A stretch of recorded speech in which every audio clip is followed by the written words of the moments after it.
Gabriel Fiallegas bideojoko gidoilaria eta diseinatzailea da. Delirium Studiosen egon zen gidoilari eta diseinatzaile lanetan, eta gaur egun Eskema Gamesen dihardu jokoak diseinatzen eta itzulpenak egiten.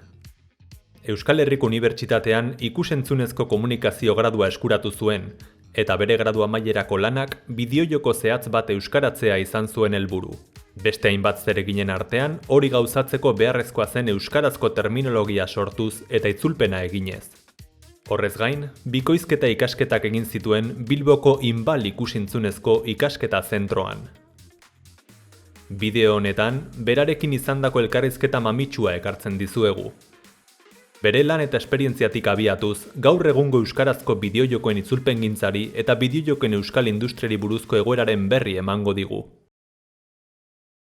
Kaixo, Gabriel, zein da zure esperientzia bideojokoen itzulpengintzan? Kaixo Idoia. Begira, nire esperientzia hasi zen Delirium Studiosen lan egiten negoenean.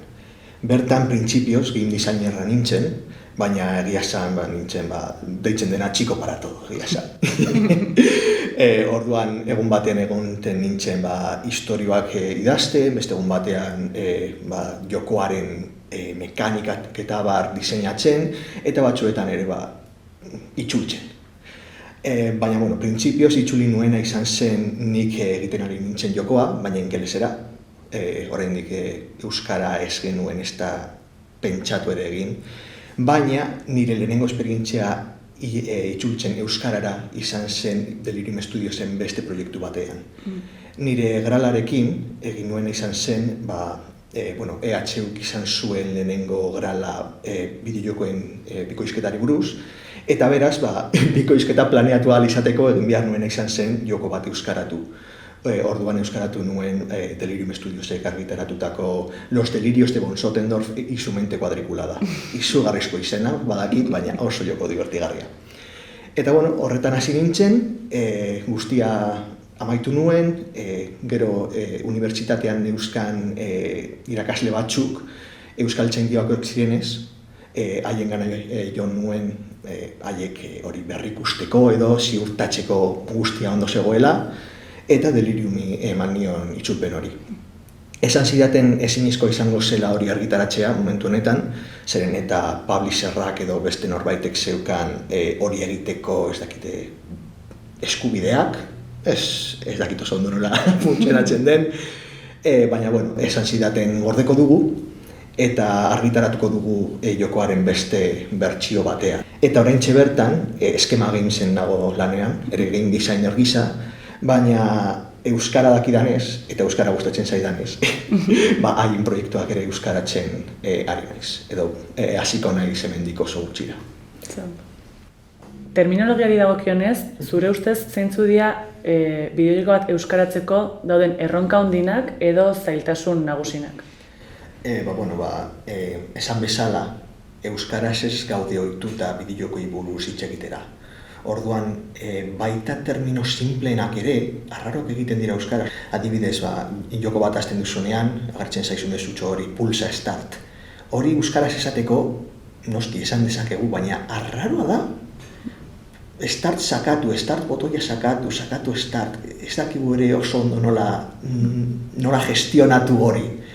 Eta, beste guztira ere edatzen da, ez? Testu soia bada edo historio bat, ez dago inorak barasorik, baina terminologia puroa edo meta terminoak, jokoak esaten badizu, sakatu botoi hau ez dakiz ere egiteko, gauza horiek guztiak arraroak egin daitezke. Eta norbaitek irakurtzen dituenean, ez dakit, retxaso moduko bat senti dezakete. Hori da egia esan arazorik nagusiena. Hala ere beste arazo txikiago batzuk daude. Terminologiari begira, adibidez, kontzeptu batzuk MMORPG moduko oso esaldi luzeak euskaratzeko orduan, ere nahiko arraroak ateratzen dira ondo itzultzen badituzu. Adibidez, nik proposamen bat egin nuen, terminologia proposamen bat, nire gralean, aurkitu daiteke interneten norbaitek ikusi nahi badu, Eta kontzeptu horiek guztiak itzuli nituen, ondo itzulita, Euskaltzaindiak kakotxen artean aprobatuta, baina batzuk oso algarroak dira.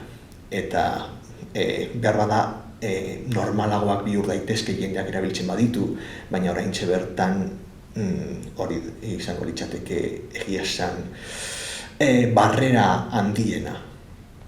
Lehen hitz egin duzu bideojokok euskaratzeari buruz, eta balda o tresna komunik bideojoko euskaratzeko?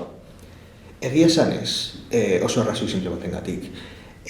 Zineman ez bezala, non guztia oso estandarizatuta dagoen, bideojokoetan horrelakorik ez da gertatzen. Orduan, estudio bakoitzak bere metodoa dauka itzulpenak edo testua bera nola antolatzeko, erabakitzeko, horrelako zerbait. Orduan batzuetan ematen dizkizute TXT artxibo batzuk, blog de notas modukoak, beste batzuetan Excel batzuk, beste batzuetan profesionalagoak diren JSON artxiboak, baina edo zer izan daiteke. Orduan, Excel din badokazu edo jada aipatutako blog de notas bat, orokorrean egin dezakezu arazorik gabe. Eta ezagutzea aldezu euskaraz sortutako bideojokorik? Bai, batzuk badaude, baina orokorrean hezkuntzarako bideojokoak dira. Eskolan doainik ematen dizutenak, Reciclator eta horrelako gauzak. Eta euskaratu diren bideojokorik? Batzuk daude, baina oraindik oso gutxi. Adibidez, Delirium Studiosek egin zuen bere momentuan Los Ríos de Alice, eta hori euskaratu zen, uste dut ditzen zela Alice-ren ibaiak. Gero ere beste joku bat sortu zen Steamen ateratzeko, ditzen zen Azorgina, eta hori ere euskaraz zegoen, baina arazo handi bat dago horrekin. Hau da, adibidez, zu sartzen bazara Nintendo.esen, eta bilatzen baduzu Los Ríos de Alice, bertan aurkitu dezakezu informazio guztia. Sinopsis bat, hizkuntzak eta abar. Baina hizkuntzetan agertuko da gaztelera, italiera, frantsesa, ingelesa, baina euskara ez dago bertan. Jokoa euskaraz jokatu daiteke, baina ez Nintendok, ez Steamek eta ez beste inolako plataformik dauka bertan euskara ipintzeko opzio bat. Orduan, gauzak lokalizatu badituzu ere, ezin duzu bertan markatu. Horrela esatearren. Honen ari da ze faktore bete beharko lirateke bideojoko bat euskaraz sortzeko? Printzipioz edonork sortu dezake bideojoko bat nahi duen hizkuntzan, baina noski hori saltzea asko zailagoa da. Orduan, norbaitek hartu nahi badu Unity edo Game Maker Studio eta joko bat egin, edo zerotik programatu eta euskaraz egin dezake, baina kontuan hartu behar du oso merkatu txikia garela. Eta oraindik ere bideojokoak Euskal Herrian behintzat euskaraz ez direla asko hedatu. Arrazoi nahiko simple batengatik, jendeak ez ditu bideojokoak eta euskara haien buruan lotzen. Oso arraro egiten den da kontzeptu gisa. Orduan, komunitate handiagoa beharko genuke, printzipioz, eta gero enpresa gehiago eta enpresa handi bat. Nik baino asko zaskarragoak diren pertsonak esaten dute, enpresa handi batekin, bertan Euskal Herrian, egin genezakena honako izango zen. Enpresa hori hasten denean, enpresa txikiagoak sortuko lirateke haren inguruan. Eta orduan industria osoa aurrera egiteko aukera izango luke. Baina oraintxe bertan ez dago enpresa handirik, daukagu Delirium eta hitz egin zuten, daukagun Relebo eta hala ere oso enpresa txikitxoa da, ez dakit zenbat pertsona lan egiten duten bertan, baina ez dakit 5, 10, oso txikia. Eta orduan ez dago aukerarik benetako industria bat sortzeko. Baina ez dakit, behar bada egunen batean. Eta gaur egun horrelako proiektu baten zaude lanen edo?